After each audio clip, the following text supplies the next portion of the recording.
নমস্কার, মিক্সড মিডিয়ায় তোমাদের প্রত্যেককেই স্বাগত। আজকে তোমাদের ওয়েস্ট বেঙ্গল জয়েন্ট ট্রান্সপোর্টের আন্ডারে তোমরা যারা এএনএম জিএনএম এর ক্যান্ডিডেট রয়েছো, তোমরা যারা জেনপাস ইউজির ক্যান্ডিডেট রয়েছো, তোমাদের দেখো ডোমিসাইল এবং মেডিকেল ফিটনেস সার্টিফিকেট তোমরা কিভাবে কালেক্ট করবে বা তোমাদের কাদের সিগনেচার কোন প্রোফর্মায় নিতে হবে ডোমিসাইলে, সেই বিষয়গুলো বা মেডিকেল ফিটনেস সার্টিফিকেট কীভাবে তৈরি করবে ডিটেলস কিন্তু আজকে এই ভিডিওর মাধ্যমে তোমরা জানতে পারবে। ওকে, অবশ্যই ফার্স্ট টাইম থাকলে সাবস্ক্রাইব করবে আর অবশ্যই ভিডিওটা একটু প্রচুর পরিমাণে শেয়ার করবে। দেখো, প্রথমে আমি দেখাচ্ছি তোমাদের ডোমিসাইল বিষয়টা। তোমাদের ডোমিসাইলের 3 ধরনের প্রোফর্মা কিন্তু তোমাদের দেয়া আছে। একটা হচ্ছে প্রোফর্মা A1, এটা আমি জেনপাস ইউজির যে অফিসিয়াল ওয়েবসাইট সেখান থেকে নিয়েছি। তোমরা সেখান থেকে এই সার্টিফিকেটগুলো অর্থাৎ প্রোফর্মাগুলো ডাউনলোড করতে পারবে, ঠিক আছে, করে রাখবে ইতিমধ্যেই।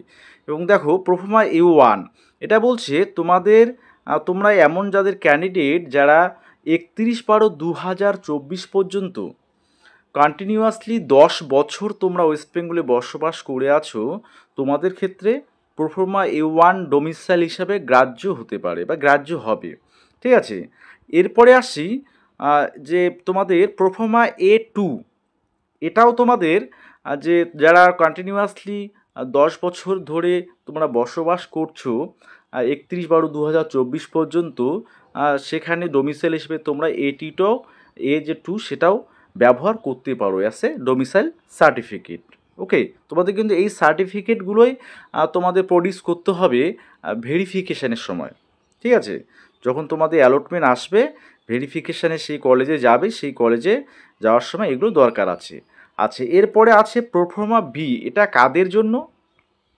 এটা হচ্ছে যারা তোমরা যে সমস্ত ক্যান্ডিডেট বাইরে স্টেটে থাকো, অর্থাৎ যেমন আমি একটা জাস্ট এক্সাম্পল দিই যে কোনো একটা ক্যান্ডিডেট যে তার বিয়ে হয়েছে ওয়েস্ট বেঙ্গলের বাইরে কোনো স্টেটে, ঠিক আছে, কিন্তু তার বাবা মা অর্থাৎ পিতামাতা কন্টিনিউয়াসলি এখানকারই বাসিন্দা, অর্থাৎ permanent resident and permanent home address within West Bengal, অর্থাৎ তার বাবা মা যদি এখানকার বাসিন্দা হয়ে থাকেন এবং এখানে তাদের পার্মানেন্ট অ্যাড্রেস রয়েছে, সেক্ষেত্রে তাদের প্রোফর্মা বিটা দিতে হবে, ঠিক আছে। তাহলে বোঝাতে পারলাম যে A1 A2 যারা কন্টিনিউয়াস সাধারণত যারা তোমরা ওয়েস্ট বেঙ্গলে আছো, তোমাদের ক্ষেত্রে প্রোফর্মা A1 আর A2টা তোমরা ডোমিসাইল হিসেবে প্রডিউস করতে পারো। আর প্রোফর্মা বিটা হচ্ছে যারা বাইরে থাকে যে সমস্ত ক্যান্ডিডেট কিন্তু তার বাবা মায়ের স্থায়ী ঠিকানা হচ্ছে ওয়েস্ট বেঙ্গল, ঠিক আছে, তাদের ক্ষেত্রে প্রোফর্মা বিটা। এবার এই যে 3টা ডোমিসাইল সার্টিফিকেটের মধ্যে কোনটা কাদের দ্বারা সিগনেচার করাতে হয়, দেখো সেগুলো তোমাদের যে ইনফরমেশান বুলেটিন সেখানে কিন্তু স্পষ্ট করে উল্লেখ করা আছে, আমি তবুও বলে দিচ্ছি। এই তোমাদের প্রোফর্মা যে A1টা রয়েছে, প্রোফর্মা A1 আর প্রোফর্মা বিটা যে রয়েছে, এই দুটো প্রোফর্মা A1 আর হচ্ছে প্রোফর্মা বি, এই দুটো ডোমিসাইল সার্টিফিকেট তৈরি করতে গেলে তোমাদের সরকারি লেভেলে অর্থাৎ তোমাদের বিডিও দিতে পারেন, অর্থাৎ ব্লক ডেভেলপমেন্ট অফিসার, এসটিও, হ্যাঁ, তারপর হচ্ছে সুপারিনটেন্ডেন্ট অফ পুলিশ, হ্যাঁ, এসপি, হ্যাঁ, তোমাদের এই সরকারি কর্মক্ষেত্রে যারা আছেন তাদের লিস্ট কিন্তু তোমাদের যে ইনফরমেশান বুলেটিন সেখানে কিন্তু স্পষ্ট দেয়া রয়েছে, ঠিক আছে। আর তোমাদের A2 যেটা আছে প্রোফর্মা, সেটা হচ্ছে তোমরা যে স্কুল থেকে এইচএস কোয়ালিফাই করেছো সেই স্কুলের HM প্রোফর্মা A2টা কমপ্লিট করে দেবেন এবং সেখানে অবশ্যই কি কি থাকতে হবে, দেখো আমি একটা জাস্ট প্রোফর্মা বলে দিই, এগুলো তো তোমরা ফিল আপ করবেই, ঠিক আছে। আর এখানে দেখো এই বিষয়টা তোমাদের একটা ফটো লাগবে, তোমাদের সিগনেচার, আর যিনি এখানে সার্টিফিকেটটা ইস্যু করবেন অর্থাৎ অথরাইজড এই যে signature of certifying authority, owner signature থাকবে, ডেজিগনেশান থাকবে, উনি কোন ডেজিগনেশানে রয়েছেন, কোন পদে রয়েছেন, বিডিও থাকলে বিডিও, হ্যাঁ, ঠিক আছে, তার হচ্ছে অফিসিয়াল সিলটা কিন্তু মাস্ট, এটা মনে রাখবে। ওনার ফুল নেম, অফিস অ্যাড্রেস, যদি বিডিও অফিস হয় তো কোন ব্লকের তিনি বিডিও সেটা উনি ব্লকের নামটা লিখে দেবেন, প্লাস জেলার নামটা পাশে দিয়ে দেবেন, সেটা উনি দিয়ে দেবেন। ঠিক আছে, তোমাদের সে বিষয়ে চিন্তা করার কারণ নেই। মোবাইল নাম্বার এগুলো অপশনাল জিনিস, আইডি নাম্বার এগুলো অপশনাল। আচ্ছা, এটা হচ্ছে এ টুটাও সেম, এটা হচ্ছে তোমাদের এইচএম দেবেন। তুমি যে স্কুল থেকে এইচএস কোয়ালিফাই করেছো সেই স্কুলের এইচএম তোমাদের কিন্তু এই যে ডোমিসাইল সার্টিফিকেটটা ইস্যু করবেন। ঠিক আছে। আচ্ছা, সেক্ষেত্রে তোমাদের সেম ফটো 1 কপি লাগছে, সিগনেচার তোমাদের লাগবে। হ্যাঁ, অবশ্যই। দেখো এখানে একই ওনার সিগনেচার থাকবে, অফিসিয়াল সিল থাকবে এবং designation, full name of certifying authority, তো ওনার ফুল নাম থাকবে, অফিস অ্যাড্রেস অর্থাৎ স্কুলের যে ঠিকানাটা সেটা এখানে দেয়া মানে দিতে হবে। ঠিক আছে, ও সেটা এইচএম উনি করে দেবেন। ঠিক আছে। আর প্রোফর্মা বিটা আমি বললাম সেটা হচ্ছে এসডিও বা বিডিও সাহেবের কাছ থেকে নিতে হবে। ঠিক আছে। সেক্ষেত্রে দেখো এখানে কিন্তু তোমাদের যেহেতু তোমরা প্রোফর্মা বিটা কাদের প্রয়োজন, যারা বাইরের স্টেটে থাকে কিন্তু বাবা মায়েরা আমাদের ওয়েস্ট বেঙ্গলের স্থায়ী বাসিন্দা, এখানে পার্মানেন্টলি ওনারা বসবাস করেন বা পার্মানেন্ট অ্যাড্রেস এখানে রয়েছে। সেক্ষেত্রে দেখো এখানে ফাদার্স বা মাদার্স সিগনেচার দরকার আছে, ক্যান্ডিডেটসের সিগনেচারের দরকার রয়েছে কিন্তু। আর এখানে ফটো তাহলে কাদের দিতে হবে, ফাদার্স মাদার্স ফটোগ্রাফে দিতে হবে। দেখো ক্যান্ডিডেটস ফটোগ্রাফ তো থাকছেই একটা, ক্যান্ডিডেটস ফটোগ্রাফ, তারপর বলছে ফাদার্স অথবা মাদার্স ফটোগ্রাফ এখানে কিন্তু তোমাদের দিতে হবে। ঠিক আছে। আচ্ছা, কারণ তোমরা তো এই সমস্ত ক্যান্ডিডেটরা বাইরের স্টেটে থাকো, তো তোমাদের বাবা মায়ের যেহেতু এখানকার স্থানীয় বাসিন্দা, তাদের হিসাবে তোমাদের এই সার্টিফিকেটটা কিন্তু যিনি ইস্যু করবেন অর্থাৎ অথরিটি, সে এসডিও সাহেব হোক বা বিডিও সাহেব হন, ওনারা কিন্তু এই সিগনেচারগুলো তোমাদের বাবা মায়ের ডকুমেন্টসগুলো দেখে কিন্তু সেই জায়গাটা ভরাট করে দেবে অর্থাৎ ফিল আপ করে দেবেন। ঠিক আছে। তারপর সেম একই অফিসিয়াল সিল থেকে শুরু করে ওনার ডেজিগনেশান ইত্যাদি এখানে উনি ফিল আপ করে দেবেন। ঠিক আছে। তাই এটা গেল তোমাদের এই যে ডোমিসাইল সার্টিফিকেটের বিষয়। ঠিক আছে। তোমাদের আর যারা তোমরা পৌরসভার আন্ডারে রয়েছো তাদের ক্ষেত্রে কিন্তু তোমরা এসডিও সাহেবের কাছ থেকে নিতে পারো।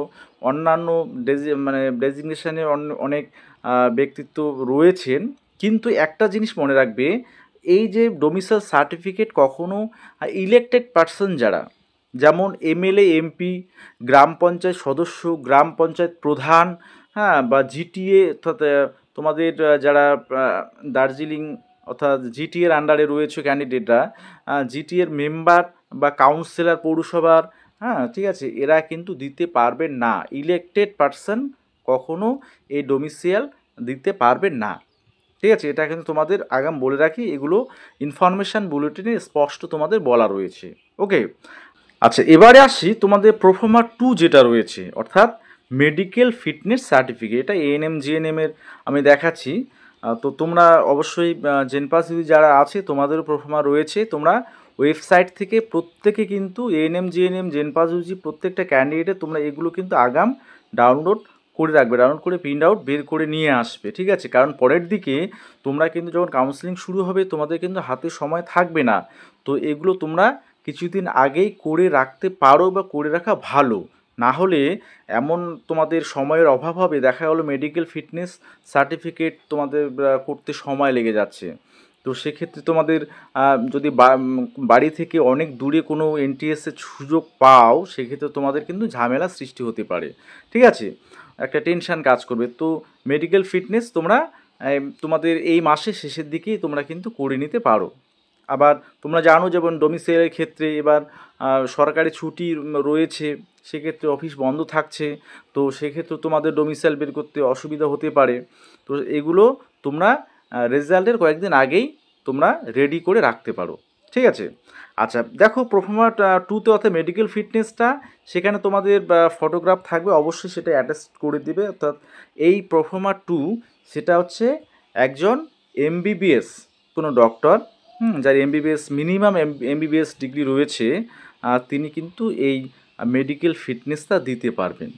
ঠিক আছে।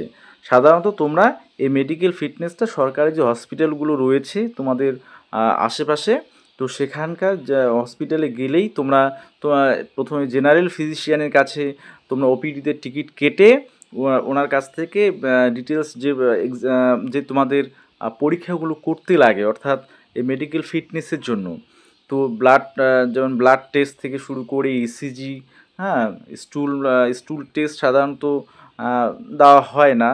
তো আমি এখানে দেখাচ্ছি তোমাদের সার্টিফিকেট, মানে টোটাল ডিটেলসটা। এখানে পার্সোনাল ডিটেলস তোমরা নিজেরাই ফিল আপ করবে। এবার বলছে হিস্ট্রি অফ ইলনেস, মানে তোমাদের আগে ইলনেসের হিস্ট্রি আছে কি নেই সেটা ওনারাই লিখে দেবেন তোমাকে জিজ্ঞেস করে। এবার ফিজিক্যাল এক্সামিনেশান, এগুলো তোমাদের ডিটেলসটা দেখাতে হয়। অর্থাৎ এই মেডিকেল ফিটনেস সার্টিফিকেটটা করতে কিন্তু তোমাদের মিনিমাম 2 দিন সময় লাগে, কারণ টেস্টগুলো করতে দেবেন ইসিজি থেকে শুরু করে এক্স রে রিপোর্ট থেকে শুরু করে, সেই রিপোর্টগুলো কিন্তু তোমাদের প্রডিউস করতে হয় যখন ভেরিফিকেশান হয়, ঠিক আছে। এবং দেখো এখানে ডিটেল আছে, তোমাদের চোখের ডাক্তারকেও দেখাতে হবে, আই স্পেশালিস্ট, কারণ জেনারেল ফিজিশিয়ান যিনি উনি কিন্তু এই পার্টটা করে দেবেন না। পরে তোমরা যদি সরকারি হসপিটাল আউটডোরে যাও বা তোমরা যে কোনো প্রাইভেট চেম্বারে গিয়েও সেটা করে নিয়ে আসতে পারো, তাতে কোনো সমস্যা নেই, ঠিক আছে। মোট কথা, যিনি আলটিমেট সিগনেচার করবেন তার ডেজিগনেশন, অর্থাৎ ওনার যাতে মানে এমবিবিএস ন্যূনতম যে ডিগ্রি সেটা যাতে থাকে। আমি দেখাচ্ছি, এই যে এখানে তোমাদের signature of the medical practitioner, তা ওনার নাম থাকবে, ডিগ্রি থাকবে, রেজিস্ট্রেশন নাম্বার, ভ্যালিড একটা রেজিস্ট্রেশন নাম্বার ওনার যাতে থাকে, আর অফিসিয়াল সিল থাকবে। এবার কথা হচ্ছে, তুমি যখন প্রাইভেট চেম্বার থেকে করিয়ে নিয়ে আসবে, কিন্তু অফিসিয়াল সিল কিন্তু সেখানে তুমি পাবে না। সেক্ষেত্রে অফিসিয়াল সিলের ক্ষেত্রে তোমাকে গভর্নমেন্ট হসপিটাল থেকেই করা সবথেকে বেটার। সেখানে তোমাদের খরচও হবে না, প্লাস তোমাদের এই অফিসিয়াল সিলটি, এগুলো তোমাদের কোনো ঝামেলা থাকবে না, তোমরা অফিসিয়াল সিল সেখানে পেয়ে যাবে, ঠিক আছে। এখানে তোমার ক্যান্ডিডেটের সিগনেচার থাকছে। তো এই যে বিষয়গুলো, বিশেষ করে মেডিকেল ফিটনেস সার্টিফিকেটটা তৈরি করতে গেলে তোমাদের যেহেতু বিভিন্ন পরীক্ষাগুলো করতে হবে, ব্লাড টেস্ট, হ্যাঁ, তোমাদের ইউরিন টেস্ট করতে হতে পারে, হ্যাঁ, তারপরে তোমার এক্স রে, হ্যাঁ, এখানে ডিটেলস কিন্তু বলা আছে, এক্স রে রিপোর্ট তোমাদের লাগছে, তাছাড়া তোমাদের আইএ রিপোর্ট লাগছে। হ্যাঁ, যখন তোমরা যাবে হসপিটালে তখন ওনারা কিন্তু মানে বলে দেবেন, যে জেনারেল ফিজিশিয়ান উনি লিখে দেবেন যে কোন কোন টেস্টগুলো মেডিকেল ফিটনেসের জন্য করতে হয়, ঠিক আছে। তো ডিটেলস ওনারা লিখে দেবেন প্রেসক্রিপশনে, এবং অবশ্যই সেই প্রেসক্রিপশন, অর্থাৎ যিনি প্রেসক্রাইব করবেন, যে ডক্টরবাবু এমবিবিএস, তো ওনার প্রেসক্রিপশানটাও তোমরা কিন্তু রাখবে। কখনো কখনো প্রেসক্রিপশানের সাথে সাথে তোমাদের যে এই যে টেস্টগুলো করলে, ব্লাড রিপোর্ট বা তোমাদের ইউরিন রিপোর্ট থেকে শুরু করে এক্স রে প্লেট, হ্যাঁ, তারপরে তোমাদের আদার্স যে টেস্টগুলো করবে সেগুলো ইসিজি রিপোর্ট, এগুলো কিন্তু রাখবে। এগুলো অনেক সময় কোনো কোনো এনটিএস চেয়ে বসেন, সেক্ষেত্রে তোমাদের দেখাতে হতে পারে, ঠিক আছে। তো মোটামুটি এটাই, এগুলোই তোমাদের রেডি রাখতে হবে যখন ভেরিফিকেশান হবে, অর্থাৎ সেক্ষেত্রে তোমাদের এগুলো অবশ্যই দরকার আছে। আর একটা জিনিস আমি শেষে বলে রাখি, ডোমিসাইল সার্টিফিকেট ক্ষেত্রে যদি কারো অসুবিধা হয়, দেখা গেল তোমরা ডোমিসাইল সার্টিফিকেট সঠিক সময় তৈরি করতে পারছো না, সেক্ষেত্রে সুবিধা রয়েছে কাদের, যারা ST, SC, OBC, OBC A বা বি, হ্যাঁ, তোমাদের ক্ষেত্রে যদি কোনো কারণে ডোমিসাইল সার্টিফিকেট তোমরা বের করতে না পারো, অর্থাৎ প্রোফার্মা A1টা তোমরা বের করতে না পারো, হ্যাঁ, সেক্ষেত্রে তোমাদের এই যে কাস্ট সার্টিফিকেট, হ্যাঁ, সেটা যদি ভ্যালিড থাকে, তাহলে সেই কাস্ট সার্টিফিকেটগুলো ডোমিসাইল সার্টিফিকেট হিসাবে গণ্য করা হবে, ঠিক আছে।